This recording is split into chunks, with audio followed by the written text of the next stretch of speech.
global happenings today. We communicate, we analyze global news.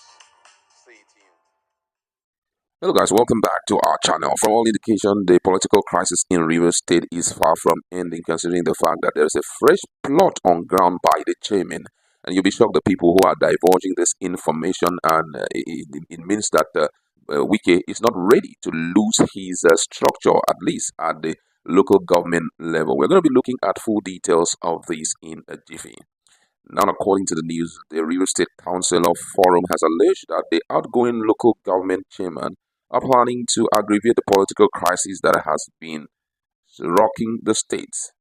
The forum alleged that some local government chairmen and councillors believed to be loyal to the Minister of the Federal Capital Territory (FCT) are plotting to sabotage the administration of Governor Fubara via protest in the state. The allegation was contained in a communique issued at the end of the forum meeting held at the weekend.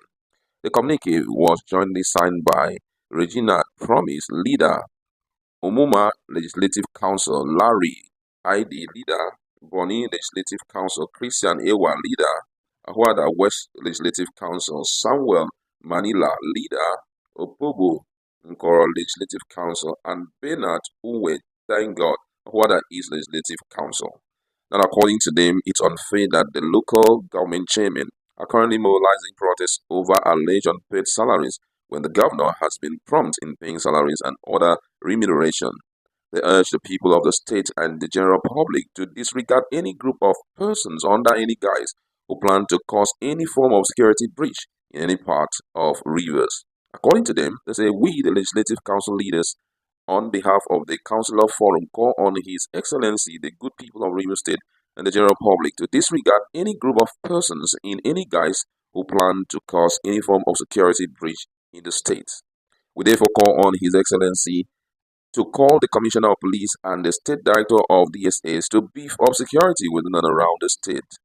They further allege that the chairmen have been greedy and self-centered. According to them, they say these chairmen received timely huge amount of allocation and IGRs, yet they have done little to show for it, save for one or two local government that actually use the fund judiciously to the benefit of the people. It is interesting to note that councillors under the dispensation of these LGA chairmen have been nothing short of slaves.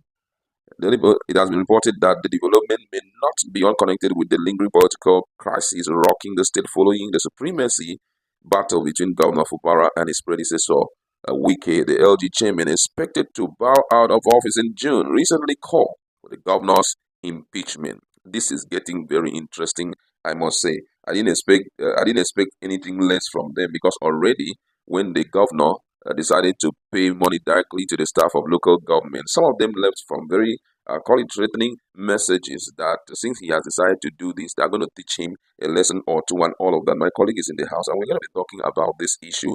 And now that the local government chairmen have rallied around themselves to cause mayhem, which has been leaked out by the councillors or legislative representative at the local government level, what's your standpoint? Do you think that Wike, this is towards Wike refusing to lose his political structure at the local government level?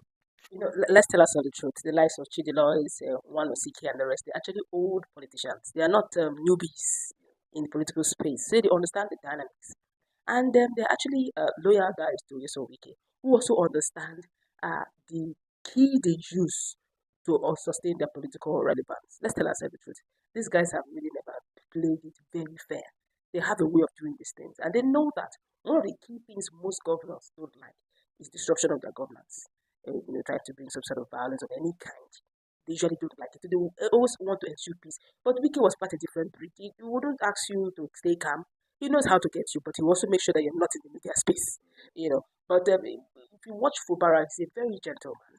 And they want to stretch him to see how political can he get, or how gentle can they unravel, or shake his shell of calmness.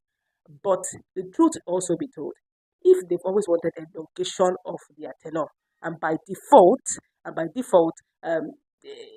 lawmakers or the defected lawmakers wanted to give them that elongated space tenure, and by virtue of Fubara now insisting that tenure cannot be elongated, they realize that their godfather Wike is technically giving them the go ahead. And if you want to still be relevant, if Fubara can agree and you can do that, you can go ahead.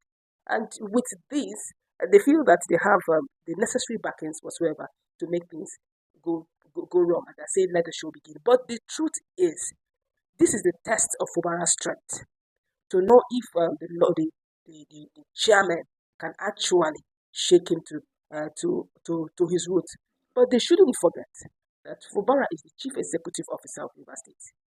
All tools are answerable to him. I just hope that Fubara at this time will be able to stamp his authority and stamp it very good. In as much as the tenure is over, then it's over indeed.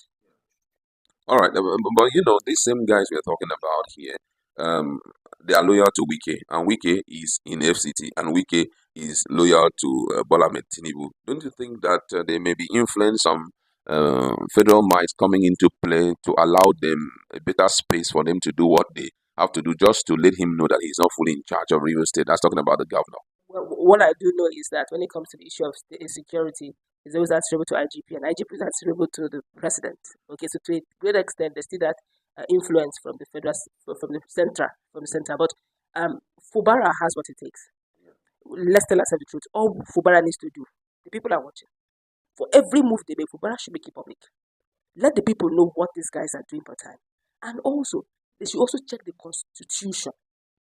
Don't forget very quickly that these same guys we're talking about here, some of them have not paid some of their salaries for a while now. And Fubara have paid them directly. So by default, Fubara have recruited the people. He has recruited the people in the state, in the local government, the LGA. So it's not left for them and the local government to do this deal. Now, there's something interesting that is going on right now, and it has to do with the revelation by these councillors. They talked about the fact that huge amount of monies have been sent into the coffers of the local government, and that what these guys do is to treat the councillors as slaves, and also to spend the IGR without doing anything reasonable with it. And don't forget that these guys talking about the chairman, they're accountable to the governor.